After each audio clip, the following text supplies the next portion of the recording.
નમસ્કાર વિદ્યાર્થી મિત્રો, ધોરણ 12 ફિઝિક્સ વિદ્યુત પ્રવાહના આગળના લેક્ચરમાં જઈએ તો છેલ્લા 2-3 લેક્ચરથી આપણે એક્ઝામ્પલ સોલ્વ કરી રહ્યા છીએ. એમાં આગળ જઈએ તો ઘણા બધા એક્સરસાઇઝના પ્રોબ્લેમ સોલ્વ કર્યા. ઉદાહરણ આપણે 1 કાલે કમ્પ્લીટ કર્યું હતું. ઉદાહરણ 1 માં પાર્ટ A B C 3 પૂરા કર્યા હતા. આજે બરાબર ધ્યાનથી સાંભળજો. આજે એક્સરસાઇઝ નો એક 13મો એક્ઝામ્પલ સોલ્વ કરવો છે.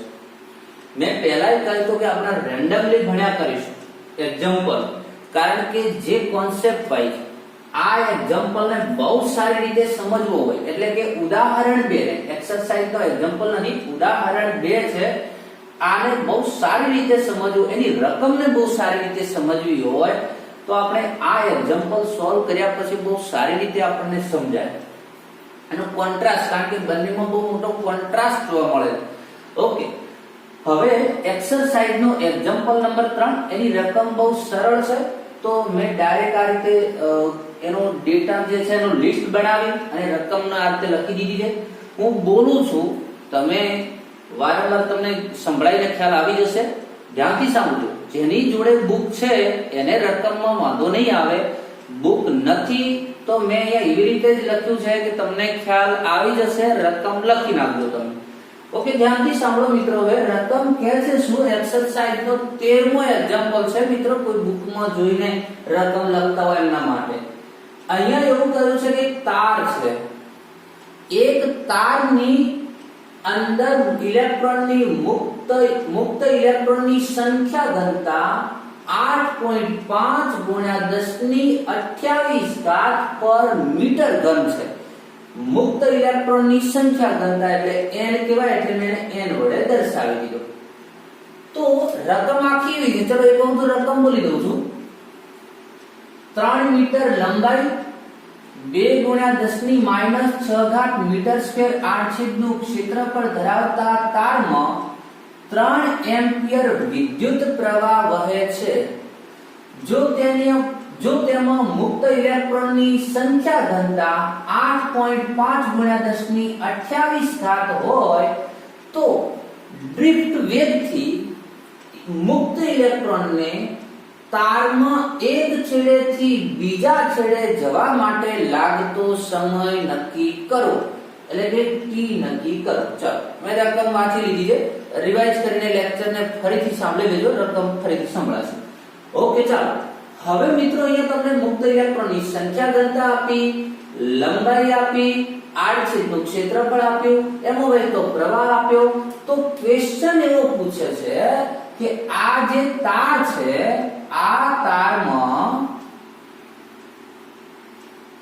આ 3 મીટર લાંબા તારમાં ઇલેક્ટ્રોનને આ છેડેથી છેક આ છેડે પહોંચવા માટે લાગતો સમય નક્કી કરો. અને મિત્રો તમને ખબર છે કે આ ઇલેક્ટ્રોન જે હોય એ કયા વેગથી ગતિ કરે? તો કે ડ્રિફ્ટ વેગથી. વિદ્યુત પ્રવાહમાં ઇલેક્ટ્રોન હંમેશા ડ્રિફ્ટ વેગથી ગતિ કરે છે. બરાબર ધ્યાનથી સાંભળજો. તો અહીંયા તમારે સમય નક્કી કરવો છે. અહીંયાથી અહીંયા પહોંચવા માટે, મતલબ 3 મીટર અંતર કાપવા માટે લાગતો સમય નક્કી કરવો છે. તો મિત્રો એકદમ સિમ્પલ છે કે તમને અંતર આપ્યું છે, સમય નક્કી કરવો છે. તો પહેલા તમારે શું શોધવો પડે? વેગ, vd શોધવો પડે. પછી વેગની જગ્યાએ શું મૂકી દેવાય? અંતર ભાગ્યા સમય મૂકી દેવાય. એમાંથી સમયને કરતા બનાવીશું. તો ખ્યાલ આવી ગયો હશે મિત્રો. ચાલો, બહુ સરળ છે, સિમ્પલ છે. હવે પ્રવાહ ઉપરથી મારે વેગ શોધવો હોય, ફરીથી મિત્રો ખ્યાલ ના આવતો હોય તો, અરે ભાઈ તમારે આટલું 3 મીટર અંતર કાપવા માટે સમય કેટલો લાગે નક્કી કરવો હોય તો વેગ તો હોવો જોઈએ કે ના હોવો જોઈએ તમારી પાસે પહેલા? તો હું પહેલા વેગ નક્કી કરું, અને વેગને આપણે નક્કી કરવા માટે ફોર્મ્યુલાનો ઉપયોગ કરીશું. I n a vd e. તો vd I n into e. આ રીતે આવશે છેદમાં. vd બરાબર I n a e. Okay, હવે મિત્રો ધ્યાનથી સાંભળજો એક બીજી ખાસ વાત. તમારે અહીંયા બધી કિંમતો મૂકી સાદુરૂપ આપીને વીડી નથી બનાવી દેવાનું. તમારે જ્યારે આ રીતે હજુ તમારું સાદુરૂપ બાકી હોય, અંતિમ જવાબ તરફ તમે જતા હો, તો એવું શું કામ કરો, અહીંયા કિંમતો મૂકી દો, પછી વીડી મૂકો, પાછું વીડી બરાબર અંતર ભાગ્યા સમય કરો.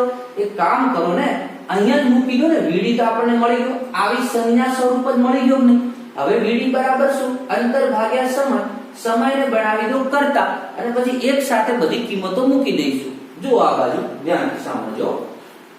પણ વીડી બરાબર અંતર ભાગ્યા સમય. કેટલું અંતર કાપવાનું છે? અહીંયા મેં અંતરને l કહી દીધો છે, એનો l કહી દઉં.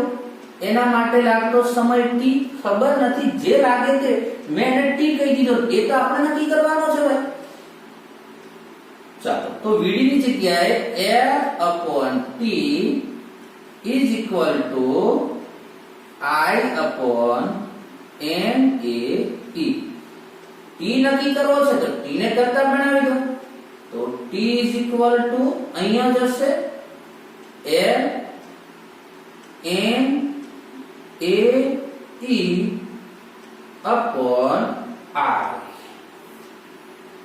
ઓકે, વેલ્યુ મૂકી દઈએ મિત્રો. તો t is equal to L ની વેલ્યુ 3 મીટર, n ની કિંમત હતી જોઈ લો 8.5 ગુણ્યા 10 ની 28 a ની કિંમત કેટલી છે?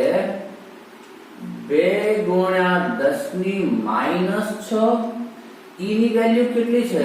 1.6 into 10⁻⁻19 કુલમ अपॉन I નું વેલ્યુ કેટલું? I બરાબર 3 એમ્પિયર.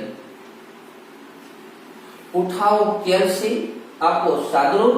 આનું સાદુરૂપ આપવામાં આવે તો આનો જવાબ છે 27200 સેકન્ડ, એટલે કે 27200 સેકન્ડ.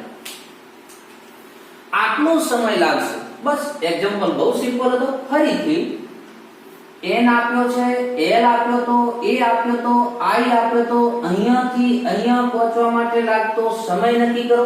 આવા એક્ઝામ્પલ આપણે પહેલા નક્કી કર્યા. ચલો, સમય ના આપ્યો ને આપણને કહ્યું તો ડ્રિફ્ટ વેગ શોધો. તો આપણે શું કરતા હતા મિત્રો? તો કે I બરાબર NA VDE, એનામાંથી VD ને કરતા બનાવી સાદુરૂપ આપી દીધા. પણ એક સ્ટેપ આગળ ગયા. VD નતો પૂછો, પણ અહીંયાથી અહીંયા પહોંચવા માટે લાગતો સમય પૂછો તો પછી આપણે વેગ બરાબર એક સ્ટેપ વધારાનો કરી દીધું, અંતર ભાગ્યા સમય.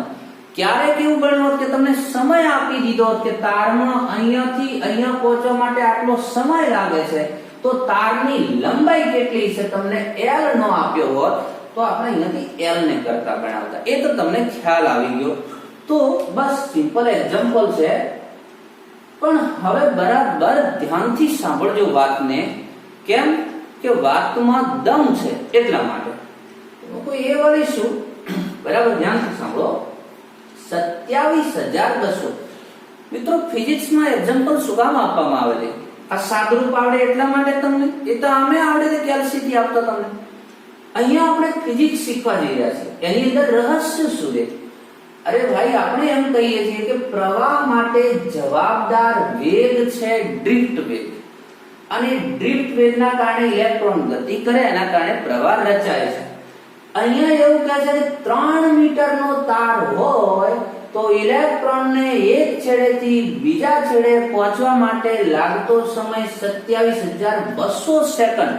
લગભગ મિત્રો 7.5 કલાક જેવો સમય થઈ જાય. એબાઉટ એપ્રોક્સિમેટ કહું છું તો આટલો મોટો સમય લાગે છે ઇલેક્ટ્રોનને અહીંયાથી અહીંયા પહોંચવા માટે. તો આ ઇલેક્ટ્રોન અહીંયા પહોંચી ક્યારે રહે? અને આટલો ધીમો ઇલેક્ટ્રોન ચાલતો હોય તો પ્રવાહ રચાય કઈ રીતે? હવે આપણો સામાન્ય અનુભવ એવો છે મિત્રો કે આપણે જેવી સ્વિચ પાડીએ એવી તરત લાઈટ ચાલુ થાય છે. જીબી માંથી તરત સ્વિચ ઓન કરવામાં આવે તો તરત આપણી લાઈટ ચાલુ થઈ જતી હોય. હવે આના પ્રમાણે જઈએ તો ચાલો કોઈ જીબી માંથી લાઈટ ચાલુ કરી, ઇલેક્ટ્રોન આપણા શહેર આપણા ગામ સુધી આવતા આવતા તો દિવસો લાગી જાય. જો એને 3 મીટર અંતર કાપતા 27,200 સેકન્ડ મતલબ 7.5 કલાક જેવો સમય લાગતો હોય તો વિચાર કરો મિત્રો કે કોઈ આપણું વિદ્યુત બોર્ડ છે જીઈબી છે ત્યાંથી કોઈ ઇલેક્ટ્રોનને વિદ્યુત પ્રવાહને આવતો કેટલા દિવસો લાગે, કોઈ મતલબ નથી આવી રીતે પ્રવાહ વહે તો, પણ થતું નથી એવું. તો એની પાછળનું રહસ્ય શું છે? હવે ધ્યાનથી મેં જે હાલ તમને ક્વેશ્ચન કર્યો એ જ ક્વેશ્ચન આપણને ઉદાહરણ નંબર 3.2 એટલે કે બીજા નંબરનું ઉદાહરણ. ચાલો આ તો મિત્રો ક્લિયર થઈ ગયું. આનો મેં કહ્યું ને આ જવાબ ઉપરથી આપણને થોડો આમ ઝટકો વાગે કે ભાઈ આટલો મોટો સમય આપણે અત્યાર સુધી એવું જ માનતા હતા કે ઇલેક્ટ્રોનને જેવી તો લગભગ માઇક્રો સેકન્ડમાં ઇલેક્ટ્રોન પહોંચી જતો હશે, પણ અહીંયા તો આપણને બહુ કોન્ટ્રાસ્ટ જોવા મળ્યો. બસ એ કોન્ટ્રાસ્ટ આપણા ધ્યાન પર આવે એટલા માટે આ એક્ઝામ્પલ આપ્યો તો. ખ્યાલ આવ્યો મિત્રો? હવે ધ્યાનથી સાંભળો. આને હવે હટાવી દઉં છું, જરૂર હોય તો સ્ક્રીનશોટ લઈને તમે લખી દેજો. હવે મિત્રો અહીંયા રકમ શું કહે છે ચાલો પછી એને હટાવી. પહેલા આને સમજી લો કારણ કે આના ઉપરથી બહુ મજા આવશે આપણને. અહીંયા 27,200 સેકન્ડ મળ્યું છે તો અહીંયા એ જ ક્વેશ્ચનો આપણને પૂછ્યા છે જે આપણા મનમાં થવા જોઈએ છે. પહેલો ક્વેશ્ચન, ડ્રિફ્ટ ઝડપ નાની હોવા છતાં તત્ક્ષણ પ્રવાહનું નિર્માણ કેમ થાય છે? મિત્રો આપણે ઉદાહરણ નંબર 1 ભણ્યા હતા, એમાં આપણને Vd નું મૂલ્ય મળ્યું હતું લગભગ 1.098 મિલીમીટર, એટલે 1 મિલીમીટર માની લો, એપ્રોક્સિમેટ આપણે કહીએ તો 1 મિલીમીટર. 1 સેકન્ડે 1 મિલીમીટર પર સેકન્ડ, 1 સેકન્ડમાં 1 મિલીમીટર જેટલું અંતર કાપે છે. તો 1 મિનિટમાં 1 મિલીમીટર અંતર કાપતા 1 સેકન્ડ લાગે છે, તો 60 સેકન્ડમાં એટલે કે 1 મિનિટમાં કેટલું અંતર કાપે? 60 મિલીમીટર. તો કલાકમાં કેટલું કાપે? 60 ગુણ્યા 60 તો 3600 મિલીમીટર. અને 3600 મિલીમીટર એટલે તમે જોઈ શકો બહુ નાનું અંતર થયું. તો શું કહે કે ડ્રિફ્ટ, અને એના કારણે તો સમય મોટો મળે છે. એટલો ડ્રિફ્ટ વેગ નાનો હોય છે એટલા માટે જ મિત્રો ઇલેક્ટ્રોનને ગતિ કરવા માટે મોટો સમય લાગે છે. તો પછી ક્વેશ્ચન કર્યો કે ભાઈ ડ્રિફ્ટ વેગ આટલો નાનો છે, એને એક છેડેથી બીજા છેડે પહોંચવા માટે એટલો સમય લાગે છે, તો પછી પ્રવાહનું તત્ક્ષણ નિર્માણ કેવી રીતે થાય છે? તાત્કાલિક, તત્ક્ષણ, બહુ ઝડપથી. તમે જેવી સ્વિચ ઓન કે ઓફ કરો છો, ઓન કરો છો તો તરત પ્રવાહનું નિર્માણ થાય છે, ઓફ કરો છો તો એ જ ક્ષણે આપણો પ્રવાહ સ્ટોપ થાય છે. તો આટલું ઝડપથી તત્ક્ષણ પ્રવાહનું નિર્માણ કેવી રીતે થાય છે? પહેલો ક્વેશ્ચન આપણને પૂછે. ચાલો તો હવે મેળવીએ આન્સર પહેલા ક્વેશ્ચનનો. મિત્રો ધ્યાનથી સાંભળજો. મિત્રો હું શું કહેવા માંગુ છું સમજાઈ ગઈ છે. મારે તમારા ધ્યાન પર અહીંયા ઉદ્ભવતા ક્વેશ્ચનોને લાવવા છે કે તમને ખ્યાલ આવે કે અહીંયા આપણી જે સમસ્યાઓ શું છે અને આપણે જે અહીંયા જે મળે છે જવાબ એના કરતા આપણને વ્યવહારિક જીવનમાં કોન્ટ્રાસ્ટ જોવા મળે છે પ્રવાહની ગતિમાં ને બધામાં. ચાલો તો પહેલો પ્રશ્ન, જો મિત્રો આમાં કોઈ ગણતરી નથી, હું જે બોલું છું એને તમારે સાંભળવાનું છે, એનામાંથી તમને જે કારણ સમજાય તમારે 2-3 વાક્યમાં તમારી નોટની અંદર નોંધ કરી લેજો. આ કોઈ ગણતરી નથી, વાતો છે, તાર્કિક છે, આપણે એક એનાલિટિકલ છે, એને ખાલી વાતોથી સમજવાનું છે. પહેલી વાત કે ડ્રિફ્ટ વેગ એટલો નાનો છે તો કઈ રીતે આટલો પ્રવાહ આપણને વહે છે? ચાલો એક ઉદાહરણથી સમજીએ.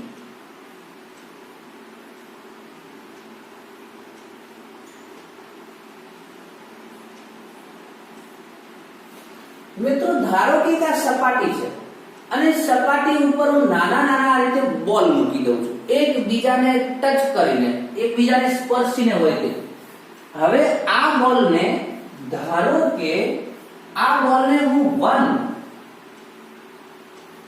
મિલીમીટર અથવા 1 મિલીમીટર કરતા નાનો, ચાલો 0.1 અથવા 1 જ રાખીએ, આપણને Vd1 મળ્યો તો 1 મિલીમીટર પર સેકન્ડ. હું આ બોલને 1 મિલીમીટર પર સેકન્ડના વેગથી ગતિ કરાવું. કયા? પહેલા બોલને. બીજાને હું કોઈ ટચ નથી કરતો મિત્રો. તો થશે શું? મેં તો આને ગતિ કરાવી તો તરત આ ગતિ કરવા લાગ્યો, આ પણ ગતિ કરવા લાગ્યો, આ પણ ગતિ કરવા લાગ્યો, બધા જ ગતિ કરવા લાગ્યો. એ જ ક્ષણે સપાટી ઉપરથી આ બોલ નીચે પડશે.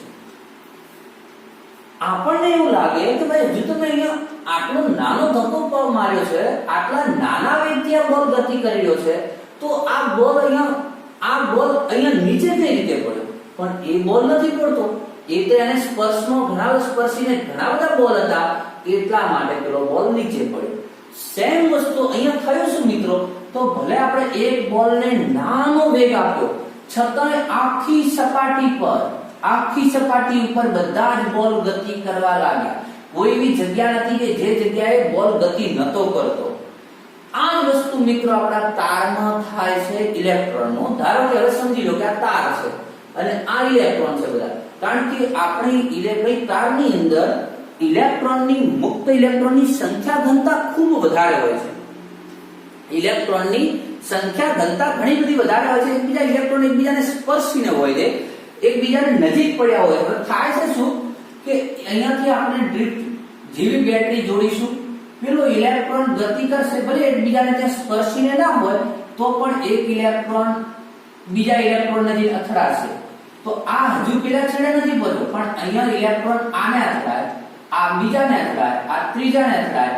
તો આવી રીતે આખા તારમાં આપણા ઇલેક્ટ્રોન ગતિ કરવા લાગે અને પેલા છેડે તરત વિદ્યુતભાર બહાર નીકળવા માંડે. સમજાઈ ગઈ છે વાત? તો ડ્રિફ્ટ વેગ નાનો હોય છે, છતાં આખા તારમાં કઈ રીતે પ્રવાહનું નિર્માણ થાય છે? તો આપણે પહેલા ઇલેક્ટ્રોન અહીંયાથી બળ આપીએ તો એ ઇલેક્ટ્રોન અંદર બીજા ઇલેક્ટ્રોનને ગતિ કરાવવા લાગે છે. એના લીધે અહીંયા ઝડપથી પ્રવાહનું નિર્માણ થઈ ગયું. કેમ કે પ્રવાહ એટલે શું? તો કે તારમાં વહેતા વિદ્યુતભારને આપણે પ્રવાહ કહીએ છીએ અને તારમાં આપણો વિદ્યુત પ્રવાહ વહેવા લાગે છે. ઓકે, ચાલો બીજો ક્વેશ્ચન. હા, આનું તમારે લખવું હોય તો શું લખીશું? તો આપણે એવું કહીશું કે વાહક તારમાં મુક્ત ઇલેક્ટ્રોનની સંખ્યા ઘનતા ખૂબ મોટી હોય છે. તેના કારણે એક છેડાના ઇલેક્ટ્રોન અથડામણ કરીને આગળના ઇલેક્ટ્રોનને ગતિ કરાવતા હોવાથી અહીં તત્ક્ષણ પ્રવાહનું નિર્માણ થાય છે. ઓકે, બીજો ક્વેશ્ચન. વિદ્યુત ક્ષેત્ર પ્રવેગ ઉત્પન્ન કરે છે, છતાં ઇલેક્ટ્રોન અચળ ડ્રિફ્ટ ઝડપથી કેમ ગતિ કરે છે? બહુ ક્વેશ્ચન સારો છે મિત્રો. કેમ કે તમે જે થિયરી ભણ્યા હતા, derive the formula of drift velocity, આપણે જે થિયરી હતી એની અંદર આપણે ભણ્યા હતા કે પ્રવેગ હતો, ઇલેક્ટ્રોનના પ્રવેગનું સૂત્ર મેળવ્યું હતું. શું હતું ઇલેક્ટ્રોનના પ્રવેગનું સૂત્ર? E/m. આવું એક સૂત્ર હતું. પણ તો આનો મતલબ એવો થયો કે ઇલેક્ટ્રોનને પ્રવેગ છે તો ઇલેક્ટ્રોન એક છેડેથી બીજા છેડે ગતિ કરે, એમાં એનો વેગ વધ્યા જ કરવો જોઈએ. કારણ કે સતત બેટરી જોડેલી છે, વિદ્યુત ક્ષેત્ર આપેલું છે, સૂત્રમાં પણ પ્રવેગ પણ મળે છે. પ્રવેગ એટલે સતત વેગમાં વધારો. તો ઇલેક્ટ્રોન આ છેડેથી આ છેડા તરફ જાય. ધારો કે આ વાહક તાર છે, તો ઇલેક્ટ્રોન આ છેડાથી આ છેડા તરફ જતો હોય એ દરમિયાન સતત તેના વેગમાં વધારો થવો જોઈએ, પણ એવું થતું નથી મિત્રો. શું કહે છે? અચળ વેગ હોય છે. સૂત્ર કહે છે પ્રવેગ હોય, એ પ્રવેગનું મૂલ્ય નક્કી કર્યું, છતાંય ભાઈ ડ્રિફ્ટ વેગ આ ઇલેક્ટ્રોનનો વેગ અહીંયા હોય એટલો જ અહીંયા હોય છે, વધારે હોતો નથી. રીઝન શું? સમજીએ, પૂછું છે કેમ આવું કરે છે. હવે એની પાછળનું મિત્ર રીઝન એવું છે, જો ઉદાહરણથી સમજવા જઈશ ટાઈમ બહુ વધારે લાગશે, પણ સાંભળજો વાતને. ધારો કે એક રોડ છે, એના પર મિત્રો બમ્પ બનાવી દીધા છે. સપોઝ 5 મીટરના અંતરે બમ્પ બનાવી દીધા છે. સમજો બરાબર. અને તમે કોઈક વ્હીકલ લઈને નીકળ્યા છો, બાઇક, એક્ટિવા, ગમે તમે એક બમ્પ આવ્યો, તમારી ઝડપ ઓછી થઈ ગઈ, તમે ધીમેથી બમ્પને ઓવરટેક કર્યો. ત્યાંથી તમે જેવો એક્સેલેરેટર આપો છો ત્યાં તમારે 5 મીટરના અંતરે બીજો બમ્પ આવ્યો, મોટા બમ્પ છે. પાછા તમે ધીમા પડ્યા, પાછો તમે એક્સેલેરેટર આપો, ચલો હવે હું ભગાવું, ત્યાં પાછો ત્રીજો બમ્પ આવ્યો. આમ નજીકના કારણે તમારે ઝડપથી બ્રેક મારવી પડે છે, એના કારણે તમે એક્સેલેરેટર આપો છો પણ એ તમારો પ્રવેગ ખાલી આટલા નાના અંતર માટે જ પ્રવેગ જળવાઈ રહે છે. પાછું પ્રવેગ આપો તો બમ્પ આવે બ્રેક, પ્રવેગ આપ્યો તો પાછી બ્રેક, પ્રવેગ આપ્યો તો પાછી બ્રેક. આમ અહીંયા તમે પહોંચો તો ત્યાં સુધી તમારા વેગમાં કોઈ વધારો નથી હોતો. જેટલો તમે આ બમ્પ ઉપર આયા અને જેટલી સ્પીડથી તમે બમ્પને કુદાડો છો એટલી સ્પીડથી પાછો અહીંયા કુદાડવો પડશે. વેગ એટલો ને એટલો જ રહ્યો. તો વચ્ચે એક્સેલેરેટર આપતા રહી ગયો કેમ? વારંવાર બ્રેક મારવી પડતી હતી ને ભાઈ વચ્ચે, એટલા માટે તમારો વેગમાં વધારો નતો. સેમ વસ્તુ અહીંયા થાય છે કે અહીંયા ઇલેક્ટ્રોન ગતિ કરે છે ત્યારે તમને ખબર છે કે અંદર ધન આયન હોય છે. એટલે પેલી બેટરી તેને ભગાવે છે, બેટરી ભગાવે દોડ ભાઈ ઇલેક્ટ્રોનને દોડાવે છે. ઇલેક્ટ્રોનને પ્રવેગ મળે છે પણ પાછો ઇલેક્ટ્રોન કોઈ ધન આયનને જઈને અથડાય. જેમ પેલા અહીંયા સેમ બમ્પ આવે એવી રીતે ધન આયનને જઈને અથડાય, પાછો વેગ 0 થયો, પાછો ઇલેક્ટ્રોન પડ્યો. બેટરી પાછી આને દોડાવે છે, બેટરીનું વિદ્યુત ક્ષેત્ર ભાઈ દોડ, પાછો ઇલેક્ટ્રોન દોડે, પ્રવેગ મળે પણ એક ક્ષણ પૂરતો પ્રવેગ મળે. ત્યાં તો પાછો ફરીથી કોઈ ધન આયન સાથે અથડાય એટલે ફરીથી એનો વેગ 0 થાય. એટલે મિત્રો અહીંયા એની જે ઝડપ છે એમાં સતત વધારો જોવા મળતો નથી, કારણ કે વારંવાર અથડાય અને એ પોતે પાછો 0 થી એના વેગ એની ગતિની શરૂઆત કરે છે. તો કદાચ બીજો ક્વેશ્ચન મિત્રો સમજાઈ ગયો છે કે વિદ્યુત ક્ષેત્રના કારણે એને પ્રવેગ મળે છે છતાં પોતાના વેગમાં વધારો નથી થતો. એ એટલી જ ગતિથી ગતિ કર્યા કરે છે. તો એની પાછળનું રીઝન છે વારંવાર ધન આયન સાથે થતી અથડામણ. ચાલો સી. હવે શું કહે છે? Vd અને E ના વિદ્યુત ભારનું મૂલ્ય અતિ સૂક્ષ્મ હોવા છતાં પ્રવાહનું મૂલ્ય મોટું કેવી રીતે મળે છે? ચાલો ધ્યાનથી સાંભળજો. અહીંયા આપણે કહ્યું કે પ્રવાહના નિર્માણ માટે જવાબદાર Vd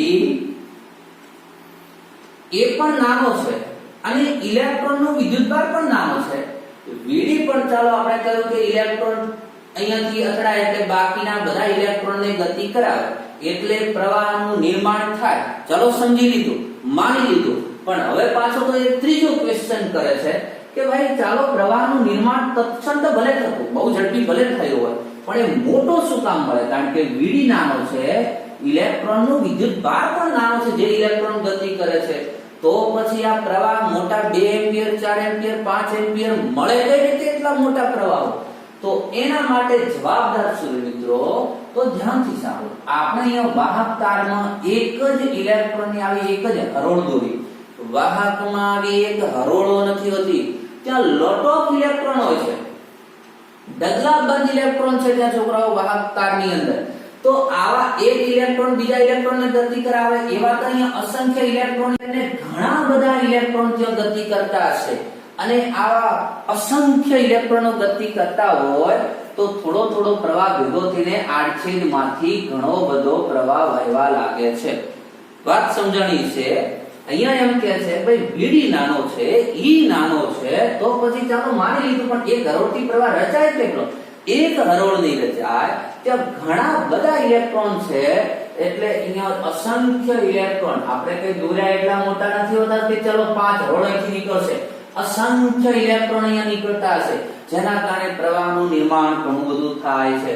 એને ઇન શોર્ટ વન સેન્ટેન્સમાં આન્સર આપવો હોય તો એવું કહી શકાય કે વાહક તારની અંદર મુક્ત ઇલેક્ટ્રોનની સંખ્યા ઘનતા ખૂબ મોટી હોય છે. હમણાં વચ્ચે આપણે એક્ઝામ્પલ જોયું તો જોયું 10⁻28 10⁻28 ઘાત આવતું હતું. આગળ સહગુણક ન ગણીએ તો પણ તો મુક્ત ઇલેક્ટ્રોનની સંખ્યા ઘનતા ઘણી મોટી હોવાથી અહીં Vd અને E નાનો હોવા છતાં પ્રવાહનું મોટું મૂલ્ય મળે છે. ઓકે, ચાલો ડી ક્વેશ્ચન. બધા ઇલેક્ટ્રોન સંપૂર્ણ એક જ દિશામાં ગતિ કરે છે. અહીંયા એવો ક્વેશ્ચન કર્યો. ચાલો આ તાર છે, આપણને એમ થાય કે ચલો બેટરી જોડ્યા પછી બધા ઇલેક્ટ્રોન કેવી રીતે ગતિ કરતા હશે. ઓકે, ચાલો આ આપણો વાહક છે, એને સપોઝ જોડી દીધી બેટરી. આપણે રૈવાજિક પ્રવાહમાં એવું કહ્યું હતું ધન થી ઋણ કહે, વાસ્તવમાં પ્રવાહ ઋણ થી ધન હોય. રહી બાજુ ધનથી ઋણ. અહીંયા આ બધી બેટરી જોડી એના કારણે તો આપણા ઇલેક્ટ્રોન ગતિ કરે છે. તો આપણને ક્વેશ્ચન એવો કર્યો, આ બેટરી જોડ્યા પછી બધા ઇલેક્ટ્રોન એક જ દિશામાં ગતિ કરતા હશે? તો જવાબ આપણો આમ તો હોવો જોઈએ હા. પણ મિત્રો એને થોડું ડીપમાં સમજીએ, વાહકને ખોલીને અંદર સમજીએ તો આપણને ખ્યાલ આવે કે બધા ઇલેક્ટ્રોન એક જ લાઈનમાં નથી ગતિ કરતા. ભલે એની બધાની અંતે ડિરેક્શન એક છે, બધા એક છે, આ છેડેથી આ છેડા તરફ જાય છે, પણ બધા એક લાઈનમાં નહીં, વન ડિરેક્શનમાં નહીં. આ રીતે છે, કોઈ ઇલેક્ટ્રોન આમથી આમ જતો હશે, કોઈ ઇલેક્ટ્રોન આમથી આમ જતો હશે, કોઈ ઇલેક્ટ્રોન આમથી જતો હશે. દરેકની દિશા થોડી થોડી અલગ હશે, છેડા તરફ જશે. તો કે એવું કેમ? એના માટે મિત્રો આપણને ખબર છે વચ્ચે ધન આયનો સાથે અથડામણ થાય. અથડામણથી કોઈ ઇલેક્ટ્રોન ઉપર તરફ ખસે, કોઈ અથડામણ કરીને નીચે તરફ ખસતો હોય. એક લાઈનમાં બધા ઇલેક્ટ્રોન ગતિ કરી શકતા નથી. એક વસ્તુ અથડામણ છે. બીજો એમને બીજો વેગ છે, થર્મલ વેગ છે ને. તો સર આ શું છે? Thermal velocity. એમને થર્મલ વેગ છે. આપણે કહ્યું કે વાતાવરણમાંથી કે જ્યાંથી ઉષ્મા મળે એના કારણે ઇલેક્ટ્રોન થોડા દોલનો કરતા જતા હોય. દોલન કરતા જતા હોય એટલે અથડામણની દરેકની દિશા અલગ હોય. એટલે કોઈ આ બાજુથી અથડાય નીચે આવે, કોઈ ઉપરથી અથડાય આ બાજુ જતો હોય. એના કારણે અથડામણ થવાના કારણે બધા ઇલેક્ટ્રોન એક દિશામાં ગતિ કરી શકતા નથી. તો બધા ઇલેક્ટ્રોન સંપૂર્ણ એક દિશામાં છે? ના, બધા ઇલેક્ટ્રોન સંપૂર્ણ એક દિશામાં નહીં હોય. થોડી એમની દિશામાં વેરિએશન આપણને જોવા મળશે થોડું. એના પછીનો ક્વેશ્ચન ઈ, બે અથડામણ વચ્ચે ઇલેક્ટ્રોનનો પથ કેવો હશે? મતલબ સુરેખ પથ હશે એવું કહેવા માંગે છે. બે અથડામણ વચ્ચેનો. બહુ ધ્યાનથી સાંભળજો. ચલો આપણે એવું કહ્યું કે અથડામણ થાય એટલે ઇલેક્ટ્રોન આ રીતે ગતિ કરે છે આડાઅવળી. અહીંયા ક્વેશ્ચન એવું કહ્યું છે, પૂછો કે ભાઈ ક્વેશ્ચન, આ એક ધન આયન છે, આ એક બીજો ધન આયન છે. હવે ધારો કે આ ત્રીજો ધન આયન છે, અહીંયા લઈ ગયો.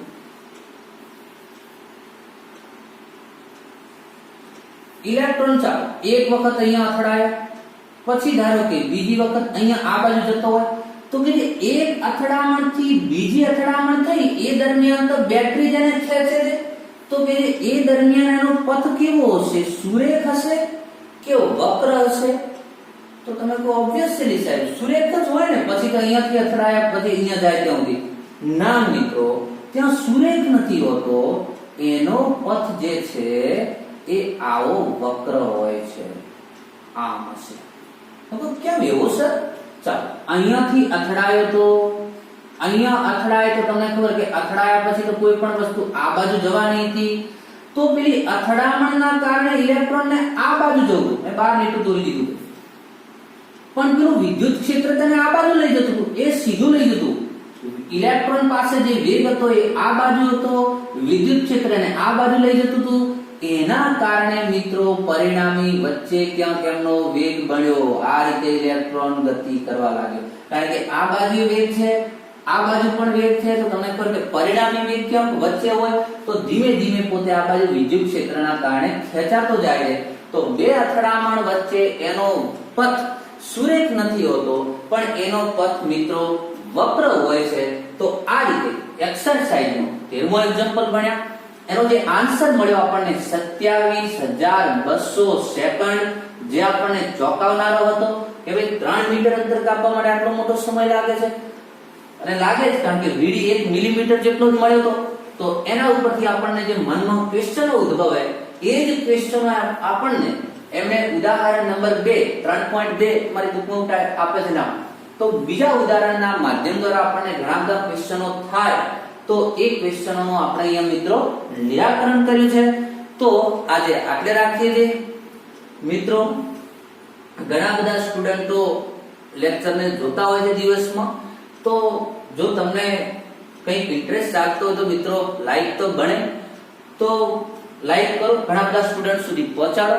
મળીએ મિત્રો નેક્સ્ટ લેક્ચરમાં. તો નેક્સ્ટ લેક્ચરમાં આગળની વાતો કરીશું.